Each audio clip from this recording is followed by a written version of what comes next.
they your friends? In this business, you have no friends. Hey, welcome back to ScreenCrush. I'm Ryan Airy, and this is all of the Easter eggs, references, and little hidden details that you might have missed in Star Wars Tales of the Underworld. Now, if you haven't seen the whole thing, that's okay. We're going to be doing these episodes one at a time, and we're going to be spoiler-free throughout the whole video, and everything is going to be chapter marked below. As always, don't forget that ScreenCrush is available on all of your favorite podcast platforms, and later on we'll talk about some new deals at our merch store that you're not going to want to miss. So, this show allowed Dave Filoni to flesh out some of the best characters that he created for the Clone Wars, and to help elaborate on some of the best Star Wars novels that I have ever read. So I'm really excited to break this down. So the first episode kicks off with your standard Star Wars intro with flashing red and blue lights over iconic character helmets. This episode features a mix of past animated characters alongside some other fan favorite Filoni ads. The first we see is the 11th Brother, a character from Disney's last May 4th animated drop, Tales of the Jedi. We also see a bunch of droids, including Hu Yang, AP5, and Chopper from Rebels, as well as an RX-24 bot who we've seen pop up a few places recently, but was originally introduced in the Star Tours Disney ride. We also see some iconic villains, including Grievous and Vader, whose mask is exaggerated like it is in the animated series Rebels versus the classic look that we've seen in live action. And the last mask we see is Tex, the beloved lost member of the Bad Batch. R.I.P. This leads us into our first story with Asajj Ventress, which ironically begins with her death. Yeah, I gotta be honest, I feel like I'm missing some context here, person. Well, you and everybody else who didn't read Dark Disciple, which by the way is a fantastic read. Basically, the story follows Jedi Quinlan Vos and Asajj Ventress on a mission to assassinate Count Dooku, which blossoms into a beautiful romance between the two. Seriously, one of the best Star Wars love stories I've ever read. Now, as the two of them work together, Vos trains under Ventress, exploring the dark side of the Force, and eventually he succumbs to Dooku's influence. Now, in the end, Ventress sacrifices herself to save Vos, which turns him back toward the path of the Jedi. What's even more wild about this story is that they were originally planned as an 8-episode arc for the Clone Wars series. The novel ends with Vos burying Ventress on Dathomir and hearing the voices of her sisters, which is what we see play out here, the way Filoni originally intended. We see Obi-Wan accompany Vos as they walk through the Nightsisters' lair. Now, who are the Nightsisters again? Well, the Nightsisters are dark side Force users that we see all throughout the Clone Wars. Now, they're not Sith, but they do tap into the dark side of the Force. Now, Ventress was raised by a Nightsister, was once a Jedi apprentice, but then her training was taken over by Count Dooku. At the end of the Clone Wars, Dooku actually wiped the Nightsisters out on orders from Darth Sidious. So now, Asajj Ventress is one of the few remaining Nightsisters left. So we see Obi-Wan accompany Vos as they walk through the Nightsisters' lair. The water inside these caves contains powerful dark side magic, that's magic with a K, and the Nightsisters can use this magic to do incredible things, including resurrect the dead, which is why it's no surprise that her burial here immediately connects her with her sisters in the afterlife. After Vos dips her into the water, he says, "I will always love you."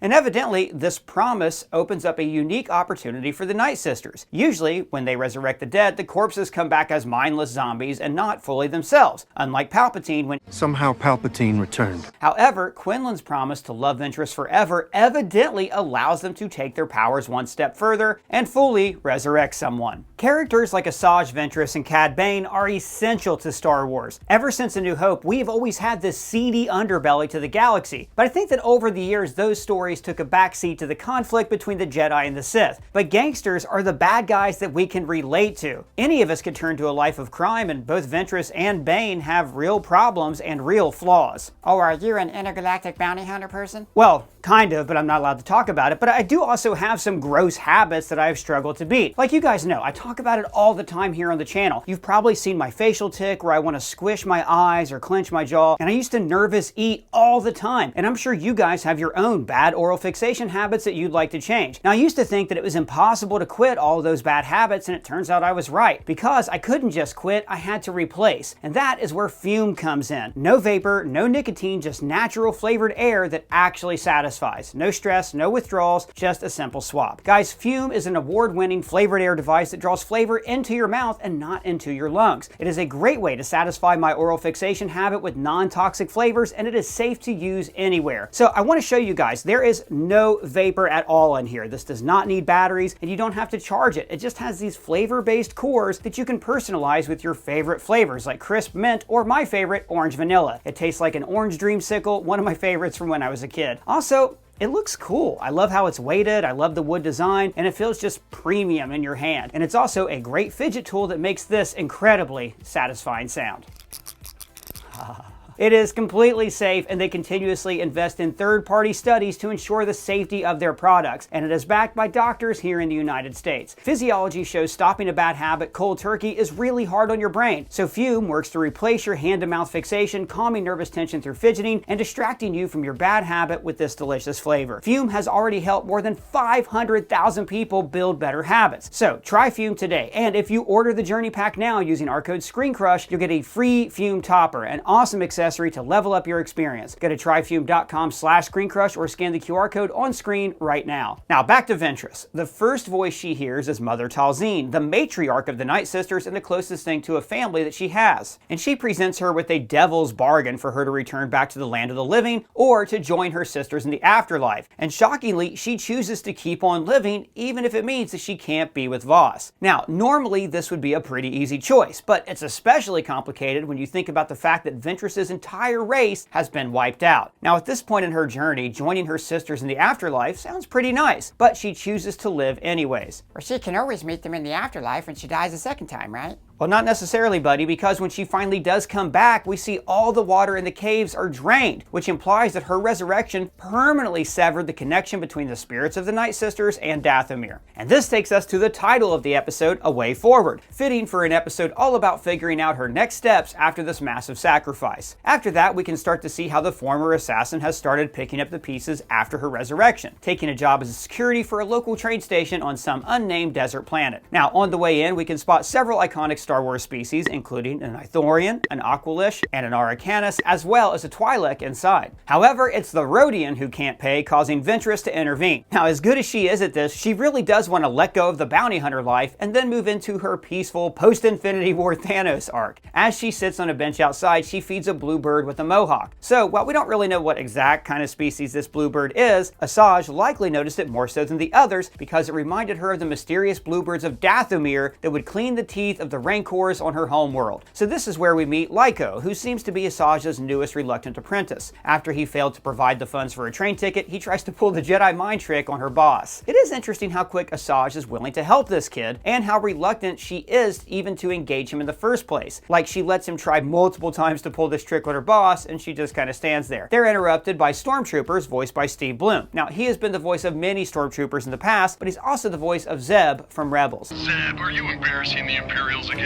Honestly, Kanan, it's hard not to. And this is where Ventress is able to perfectly execute the Jedi mind trick right there in front of everyone, instantly proving to Lyko that she knows what she's talking about. But of course, it all comes down when her boss hears about the potential reward, causing Ventress to draw her iconic yellow lightsaber. Wait, I thought she was a bad guy and her lightsaber's red. Well, she used to use twin-bladed red lightsabers, but she lost those to Barriss Offee a while ago. She replaced them with a yellow lightsaber that she bought off the black market, but it didn't quite look like this one. Her new lightsaber has a curved handle, just like her classic twin red sabers, but it uses the yellow crystal from her redemption arc after her time with Count Dooku, mixing elements of both her past and her present. As the two escape, they get acquainted with each other until Corch mentions the path. Hey, that was from Obi-Wan Kenobi, right? I remember that thing. Exactly, Doug. High five.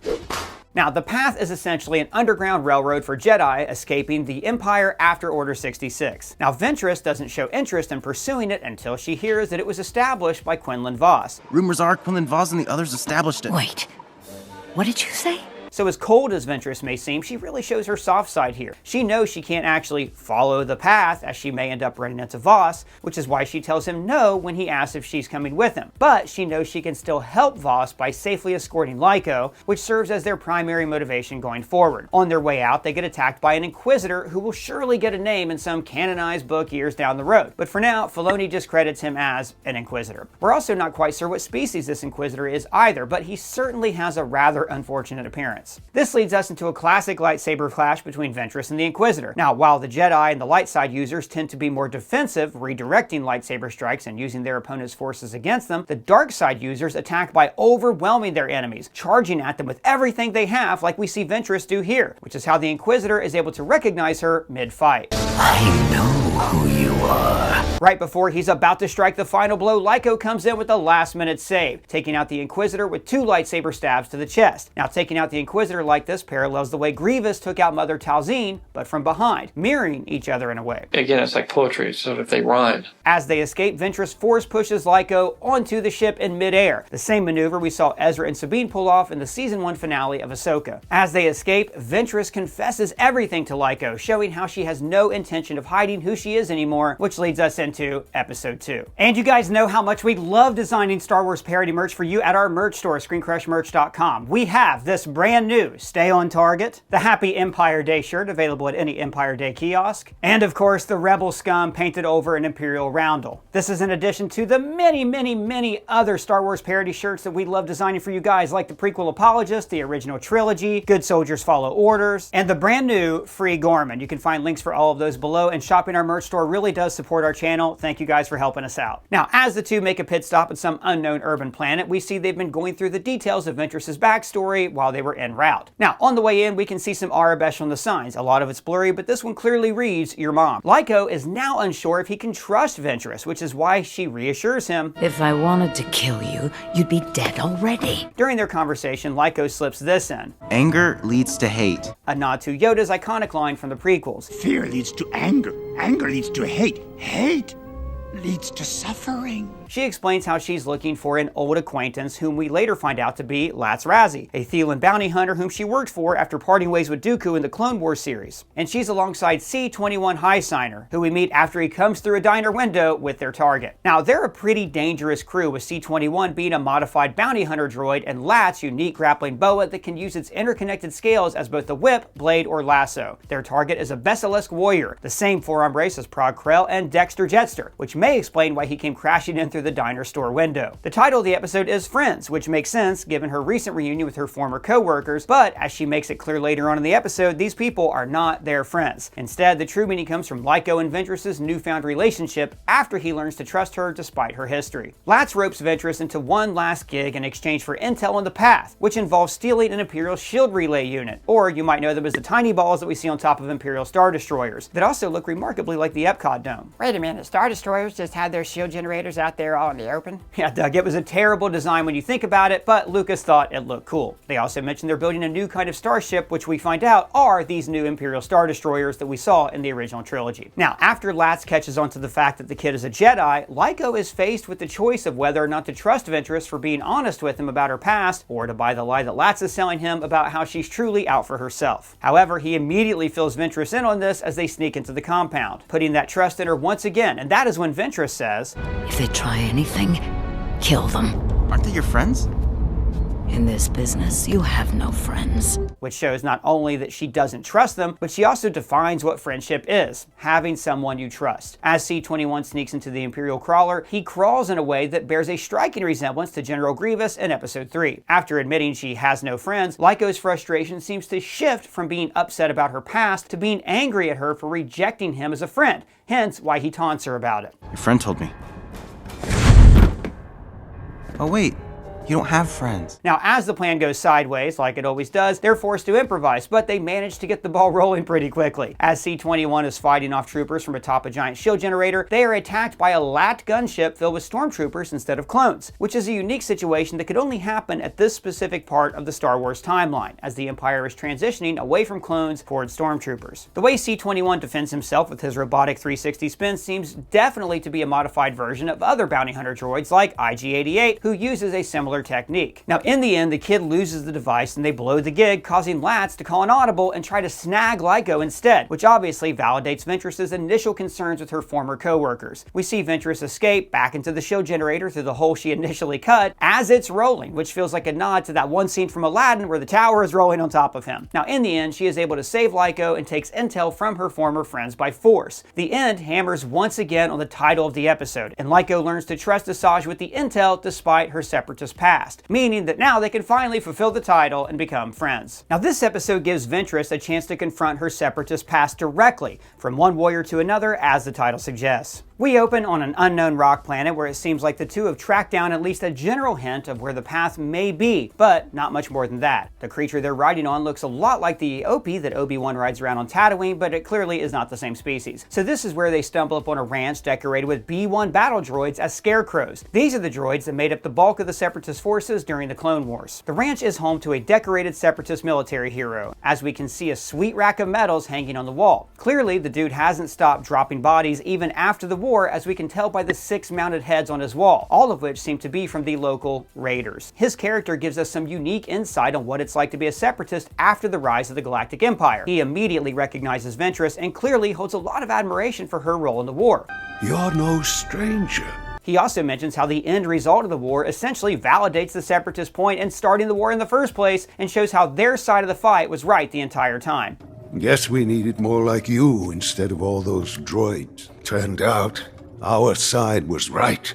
Yeah, but didn't they lose the war? Well, technically yes, but think about what the Separatists wanted in the first place. They simply wanted to be on their own, for each planet to take care of itself, but the Republic wanted to maintain the status quo and keep the galaxy unified. Now, in the long run, the galaxy was unified through the Empire, who abused the status quo to seize power completely and indefinitely. So, in a way, the Separatists were kind of right about the Clone Wars. However, the isolationist mentality the Separatists have only creates more conflict in the long run, which is why Ventress replies with, No. Both sides got it wrong. The grandfather asks if Ventress will accompany his daughter to fetch some water, referring to the title of the episode as he makes the request. I'd appreciate your help. One warrior to another.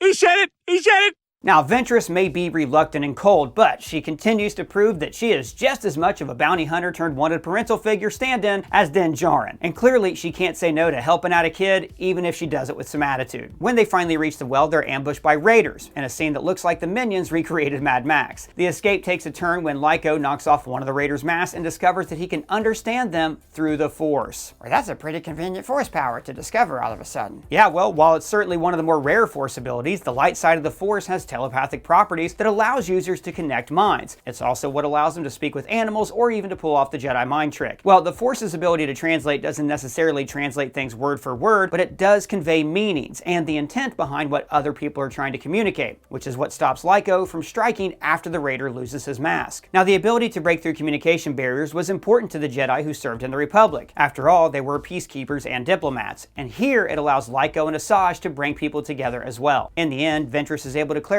the misunderstanding and convince the Separatists to share resources with the locals after he learns that he calls this young Jedi a friend, referencing the title of the last episode. Showing how she made friends with the Jedi even after the war gives the Separatist a new hope for him to make peace with the locals. And in doing so, they're able to get Lyko and Ventress back on the path to the path. So when she gets to that ship, she knows that she can't go, as she's forbidden from seeing Voss, or at least that's what we're being led to believe given the first episode. But of course, our young Jedi chooses to not go and he ends up staying with his new friend instead. Let's move on to episode 4. So with Ventress out of the way, the remaining episodes focus on everybody's favorite Star Wars bounty hunter. Boba Fett? Okay, second favorite. Mando? Okay, he's a bit further down on the list. No, I'm talking about Cad Bane, everybody's favorite blue cowboy. Now, it makes sense that this 3-episode origin story plays out like a classic Western, given that Cad is based on Lee Van Cleef's Angel Eyes from the classic 1966 film The Good, the Bad, and the Ugly. It also explains why all of the episodes contain a good in the title, since it's the first word in the title of the film, just as these episodes take us through the first stages of Cad's journey. But the good in the title is ironic, since these 3 episodes show Bane becoming the badass that he is. We start out on what we can only assume is Duros, the planet Cad was born on. Now, the Duros are one of the earliest species to join the Galactic Republic, and they're meant to be the little green men style of alien most commonly associated with UFO sightings. The first shot of the street view not only features a variety of Star Wars species, but also features an AP-5 droid just like the one in the intro. The city is, of course, full of Arabesh and all the biodiversity you would expect from a Star Wars series. In our first shot of Cafe 4, we see an Aquila shopkeeper, a Chiss, a Rodian, and an Aruna, and the Arabesh behind them features various ads like discount, best products, and something sale. And this is where we meet our young Cad Bane, or Colby as he was known back then, and his childhood friend Nero. Now, as their headline is seen on the news show, behind them reads Local Crime Wave in Arabesh, which helps to set the stage for what Duros is like. There seems to be a massive wealth disparity in Duros, where the middle class refuse to even talk to the street rats as we see in the next scene. Get away from them. We told you to stay away from street rats. This is what helps set up this as a classic Western because it's all about settling this untamed wild. What do you mean, person? They look pretty darn settled to me. Right, but as we can see by the massive wealth disparity and crime spree, there is still a level of lawlessness in this part of Duros. From what we've seen, there are only two kinds of people who bring order to this kind of wildness: lawmen and businessmen like Laszlo. Laszlo is clearly not only the inspiration for Bane's entire sense of fashion, but clearly also a person that he models himself after. The name Laszlo is probably not a nod to what we do in the shadows, you know, with Laszlo and his cowboy alternate persona Jackie Daytona, but it certainly feels like it. He notices the boys' potential and tries to show them a bit of the good life, as he mentions later, which seems to be how we were initially meant to interpret the episode's title. However, by the end of the episode, it's clear that the good life is the one that Cad leaves behind with Nero. After the title screen, we see the boys pull a heist on an RA-7 protocol droid, but it looks like it goes by another name, given that Nero calls him CB, just like AP-7's custom call sign in Rebels. The kids cause the droid to drop a basket of Star Wars fruits. Now, the purple fruit seems to be a Jogan fruit, and the red one could be a Muja fruit, the fruit used to make the Muja sauce that we see in Maz's castle. And all of this fruit was probably pretty cheap, given that the Arabesh behind them advertises both a 50% and a 20% off discount. As they reap the fruits of their labor, this is where Laszlo steps in. He makes an investment in the boys, giving them their first taste of the good life, in the same way a drug dealer would give someone a free sample to get them hooked. Now, as soon as he gets his hands on it, Nero bites the coin because, as advanced as the technology in Star Wars is, this seems to be the only universal way of confirming whether or not currency is legitimate. And this is where Laszlo distinguishes himself as a businessman, which is not only a manipulative twist on criminal, but it's also meant to contrast with the lawman label that we attribute to the others later. Later that night, Chad and Nero return to the Cafe 4 and pack themselves full of Crunchies. That's the Star Wars version of cereal. This first appeared in Andor when Cyril's mother fed them to him after he got fired. The ones he ate were blue and purple, but it seems like shop number 4 has a lot more variety. The Aquila shopkeeper also has to put the coin in his mouth to test its legitimacy, which is much grosser given his flaps, but nevertheless, the boys make it out and finally get a small taste of normalcy. As they eat their cereal, they see a police chase on the street below them. Cad looks on in awe, while Nero seems to grimace, which hints at their future trajectory. Laszlo meets them in the morning and pulls them into their first real job, saying, "You've had a taste of the good life. Do you want some more?" Well, that sounds awfully cliche bad guy of him. Right, but it informs the choice that we see next with both Cad and Nero. While Nero thinks compromising their morality isn't worth the price, Cad agrees, but only because he wants more. He's more than willing to compromise who he is and do anything for the good life, while Nero simply lives it. Later that night, back at Cafe 4, here the shopkeeper in the back is welcoming customers, saying, "Hope you have more luck this time, huh?" implying that the business he's fronting for is some kind of gambling ring, likely Sabak. Now, the boys are able to cause enough commotion to distract him, and Laszlo's crew are able to take out the competing business, but in doing so, the boys witness their first casualty. Now, this is a major turning point for Nero, who begins hesitating on every turn of the chase, which ends up getting him caught and forcing Cad to abandon him in the chaos. Now, in the end, Cad gets Nero's share of the cut, which clearly refocused his life's priorities moving forward. While Nero was punished for his empathy and morality, Cad was rewarded for his betrayal and greed. Now, he has a new mentor and a family, which takes us into episode 5. This episode really pulls in the classic Western elements, but also borrows from some elements of Eastern culture that Star Wars typically pulls from as well. We see this not just in the score we hear as the episode opens, but also in the narrative influences we see later on. Now, this brings us to Cad in his awkward teenage years, slinging scrap with his new crew and new boo. After Laszlo turns Cad down for a mission back on his old stomping grounds, we see him playing cards with his new side piece, and the cards look a lot like Sabak, but they definitely aren't, judging by the shape of them. Now, of course, Laszlo's unfortunate quick return sets Cad on a quest for revenge. When Cad asks what happened to Laszlo, his Skukoan partner replies with, "Lawman got him." The lawman we see here isn't just a nod to the typical Western lingo, but also meant to distinguish both sides of this conflict, presenting them in the black and white context of the lawman versus Laszlo's businessman. Now, the event certainly doesn't feel like a good turn for Bane, despite that being the title of the episode. However, this point in the story is where the law wins, so it's certainly a turn towards good, if anything. And this is where we see Cad return back to his hometown, even passing by good old Cafe 4, which seems to have gone out of business. We even see the shopkeeper rummaging through the garbage in the beginning, putting himself in the same place the boys were Inquisitor last episode. The dynamic has shifted from when Cad was a kid, and the elite who used to look down on the street kids are now intimidated by them. Cad runs into Nero as he's admiring himself in the mirror, which is where we learned that Nero has gone and made himself a lawman. But I thought he got arrested last episode. Well, yeah, but that event made him turn his life around. The story appears to be partially based on the classic Western Showdown, which tells the tale of a sheriff tracking down a train robber who was once his childhood friend until a woman came between them. The story is meant to show the two paths that each of them could have taken and how the choice to do so ends up drastically shaping their future, which is exactly the same kind of story we see paralleled here with Cad, Nero, and Cad's lover Aaron. Then we see Aaron trying to convince Cad not to go through with his payback, even dropping a subtle hint at her pregnancy when she says, There's a lot more at stake than you realize. But Cad grabs Laszlo's hat anyways, completing part of his iconic transformation. So we get another glimpse at Nero's life at Police HQ. We know that's what it is by the Arabesh writing outside. This introduces us to the person that Nero looked up to in the same way that Bane did to Laszlo, the Marshal, the very man who shot Laszlo, as we can tell by this blinking file on his desk. He tells Nero to be ready, and for good reason, as we can see Cad blast a hole through the window of good old Cafe Number 4 on the other side of town. In doing so, he shoots a reflection of his younger self, showing his full commitment to his new persona. He tosses a thermal detonator inside, that is the iconic Star Wars grenade first introduced back in Return of the Jedi.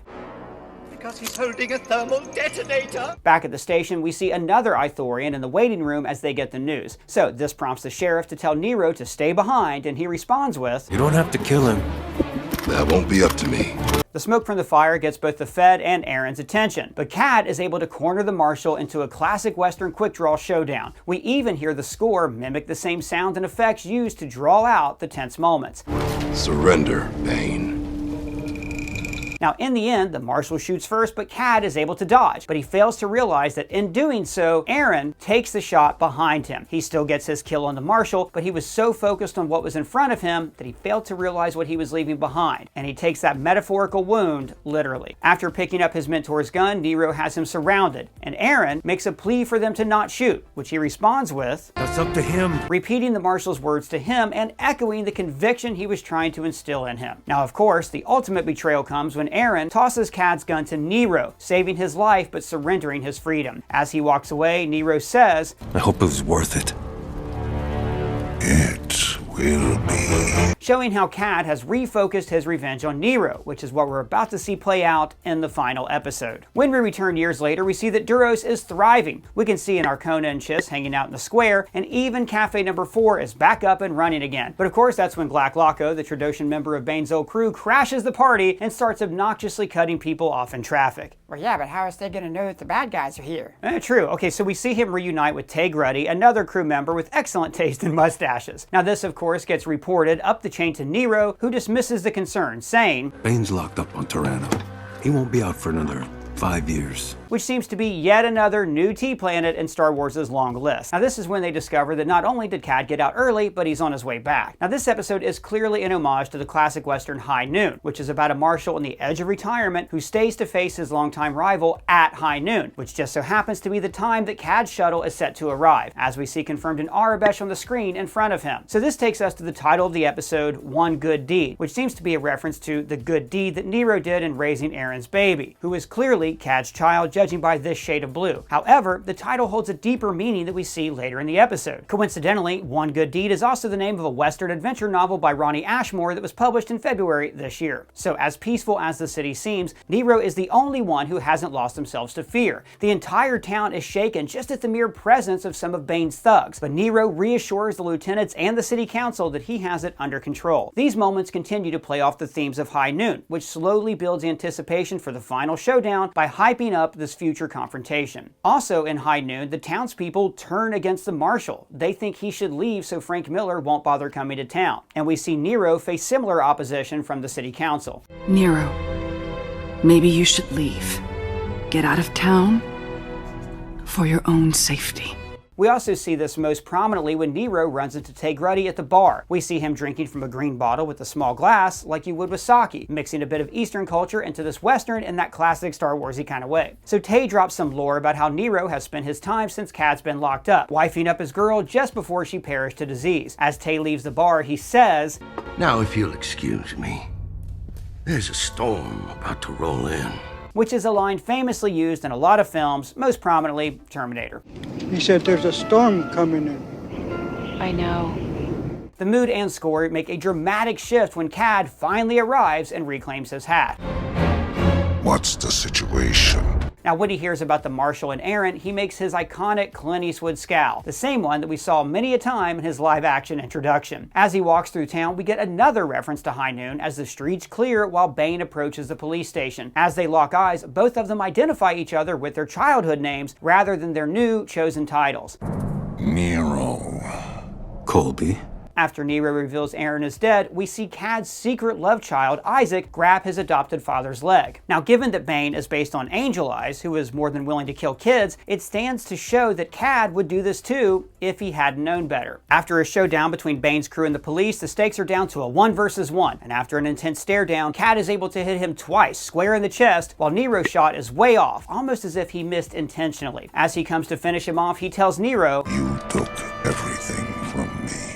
Which causes Bane to realize that Nero's kid clearly isn't the same shade of green as his father. Yeah, seriously, what is it with like Star Wars and surprise paternity tests? Well, it's more than that, Doug. As we said in the beginning, Nero's good deed is raising Isaac as his own. But we can see Cad's good deed here, where Cad walks away from Isaac. He knows that by being in his son's life, he will just repeat the same cycle he did with Laszlo. So in the end, he walks away. And that's everything we caught in Tales of the Underworld. And guys, just a reminder, to swap out your bad oral fixation habit today, try Fume. Fume is one of my favorite sponsors on this channel. They use these plant-based cores and not vapor to help you break your bad habit today. Check out our link in the description. What did you guys think of the miniseries? Is there anything that we missed? Let us know in the comments below, or you can at me on Twitter, Blue Sky Threads, or on our free-to-join Discord server. And big shout out to the writer of this video, Dodd Seitz. You can find his links below. And if it's your first time here, please subscribe and smash that bell for alerts. For ScreenCrush, I'm Ryan Airy.